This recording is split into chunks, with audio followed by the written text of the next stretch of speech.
Thank you very much, Mr. President, and thank you to the Center from Oregon.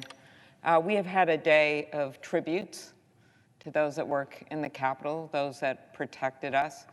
We have had a day of reflection, and we have had a day of hope as we look to the future for our democracy that we hold with such care. I want to thank the staff that was there that day.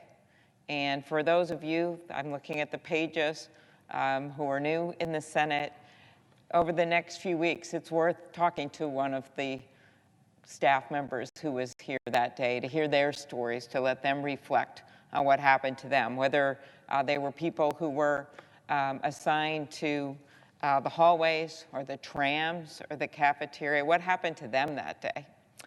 The sergeant at arms, so many employees there that were here that day because this was the day of the peaceful transition of power in this chamber and in the House. The parliamentarian's office, that was those that worked there, that was one of the most difficult moments, to walk into their office late in the morning, 4 in the morning, Senator Blunt and myself, when this was all done, after we had done our work with Vice President Pence in the House, we walked around downstairs. It was eerily quiet.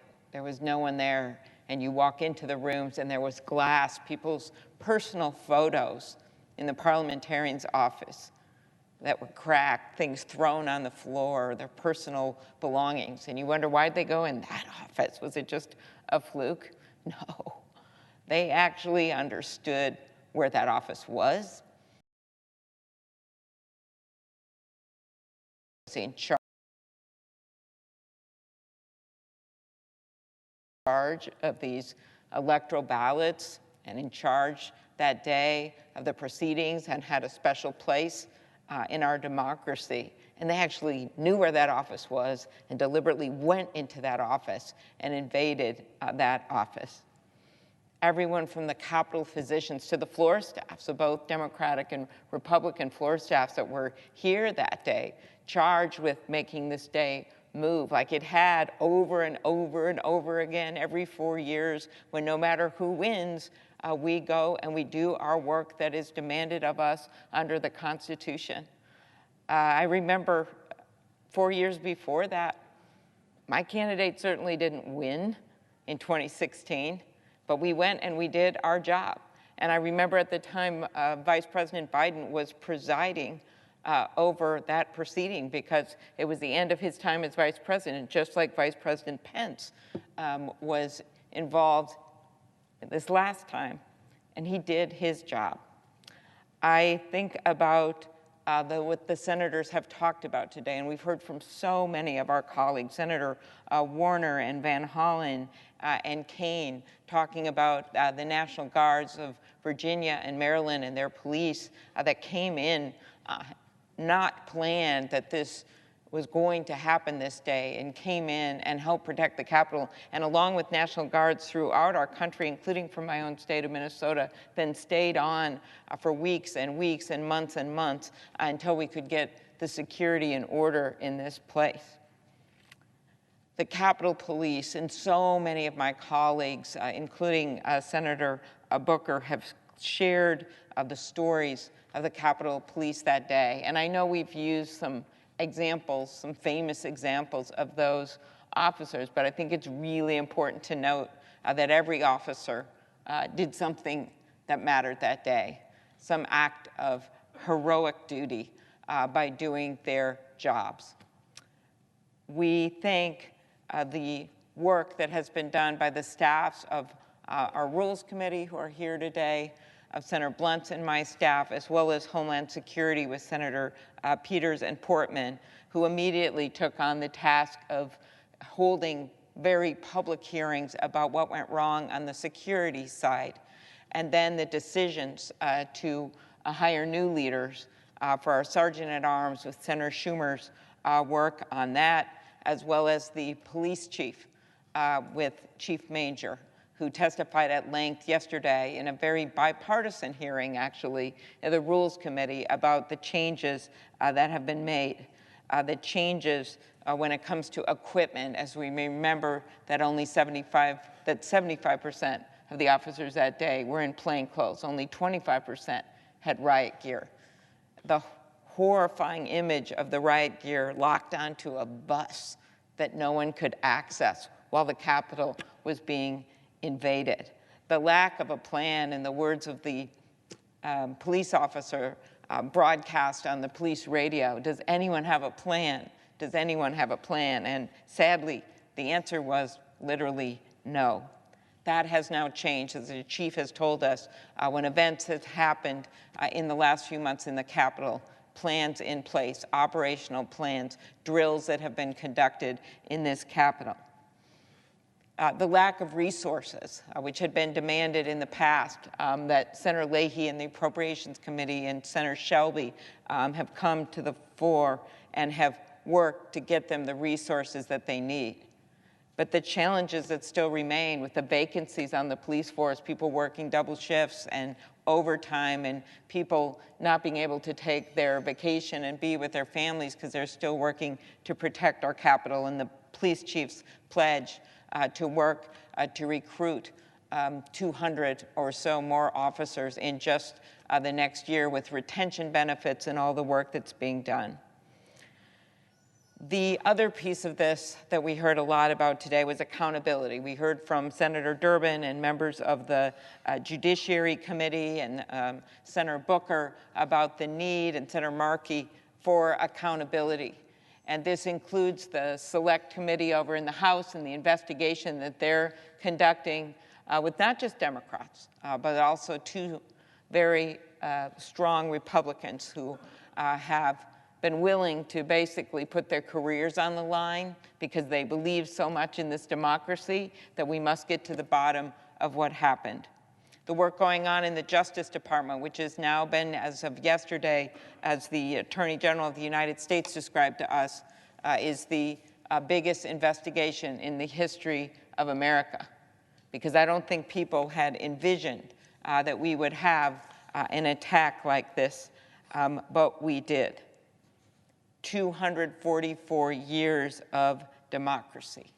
244 years of democracy that it is our charge to protect. And that is why you see this investigation. That's why you see over 700 people charged. This is why you see the Attorney General pledged to follow this to every level and to follow the facts to where they go.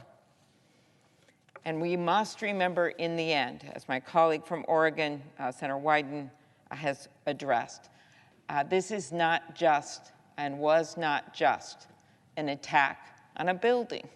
It was an attack on our republic. I was looking back at the inauguration day and that beautiful moment with that blue sky, and there were little snowflakes coming down. And I remember hearing the beautiful words of Amanda Gorman in her gold coat that day with that amazing poem. The singing, I remember Garth Brooks singing Amazing Grace, and I looked up at the sky and thought anything and everything is possible, and our democracy has prevailed. And I remember the words of Abraham Lincoln, actually, which I quoted in my brief speech that day when he gave his first inaugural address in front of this Capitol, and the dome was only partially constructed. It was braced by ropes of steel back then, and he promised he would finish it. And he was actually criticized for spending funds during the Civil War on the dome, as it was somehow frivolous. And to those critics, he replied, "If the people see the Capitol going on, it is a sign we intend the Union shall go on." Well, when we gathered that day on that inaugural stage, there was still spray paint on the columns. They actually couldn't get it all out because the insurrectionists had first come to that platform, because just as they knew what was going on in the parliamentarian's office, they targeted that platform because that is exactly where President Biden and Vice President Harris were going to receive their oaths of office. And there was still traces of the spray paint. The windows behind us weren't the real windows. They were makeshift windows. But we all gathered there.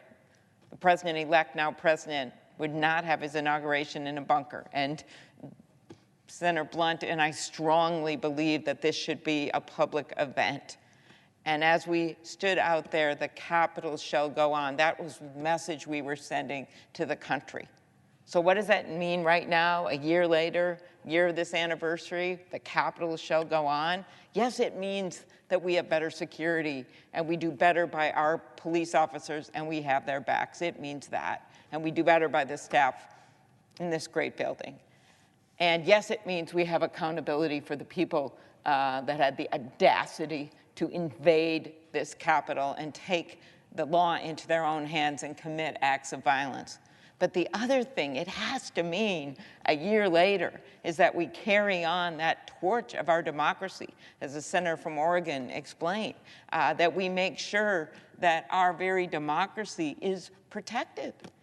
And that means guaranteeing that people have the right to vote. And what was not accomplished that day with the bear spray and the bayonets and the flagpoles sadly carried on, because these bills that have been introduced and in so many states passed across the country, over 400 of them passed in many, many states across the country or proposed, seriously proposed in others, brings us backwards. And it basically says, you know what?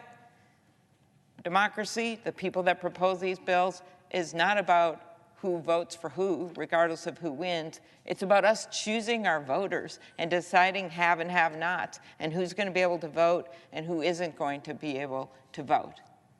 And when you think about what the people of this country will do to preserve that right to vote, I think about those people in Wisconsin with homemade masks and garbage bags standing in the pouring rain to vote. I think about the veteran that I met when we did our field hearing with Senators Warnock and Ossoff and Senator Merkley and Padilla down in Atlanta, when this veteran told us that he had signed up to serve our country and there wasn't a waiting line, but when he went to exercise his right to vote, he had to wait hours and hours, 4 or 5 hours in line in the hot sun just to exercise his right to vote. And he told the stories of older people that had left because they couldn't stand the heat, that they couldn't stand out there anymore.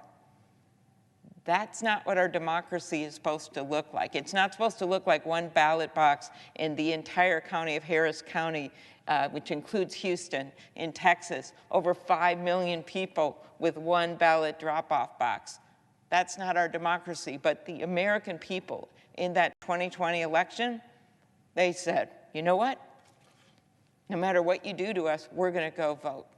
And they voted in droves, and they voted more votes than in the history of America. And part of that was because of the pandemic, changes were made to the laws, including some states took away ridiculous requirements that you have to get a notary public. Think about it, in the middle of a pandemic. And right now, by the way, South Carolina has put this law back in effect.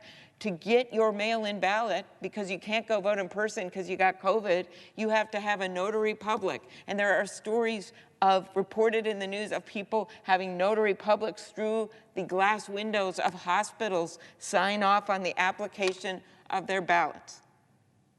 All of that is designed, in the words of Reverend Warnock, so that some people don't allow some people to vote. That's what that's about. So it is on us right now to carry on the democracy. And that feeling we had when the leaders of both parties all stood on that inaugural stage, or when we took that last walk, Senator Blunt and Vice President Pence and I, and the 2 young women with the mahogany box with the last of the electoral ballots, that feeling was a good one. And it was a celebration of joy for our country and the peaceful transition of power. And as pointed out in our speeches on the Senate floor right after the insurrection, I remember Senator Shaheen standing right there talking about how the world is watching at our democracy. Well, this is another moment. The world is watching as we see dictators coming into power in other countries around the world, as we see the former president still out there rallying the troops around this big lie that he somehow won the election when every single local election official in this country knows that's not true. This is our moment to stand up to that, because the people are watching, our kids are watching, and their democracy stands in the breach. This is our moment. We must pass the Freedom to Vote Act, and we must uphold our democracy. Thank you, Madam President. I yield the floor.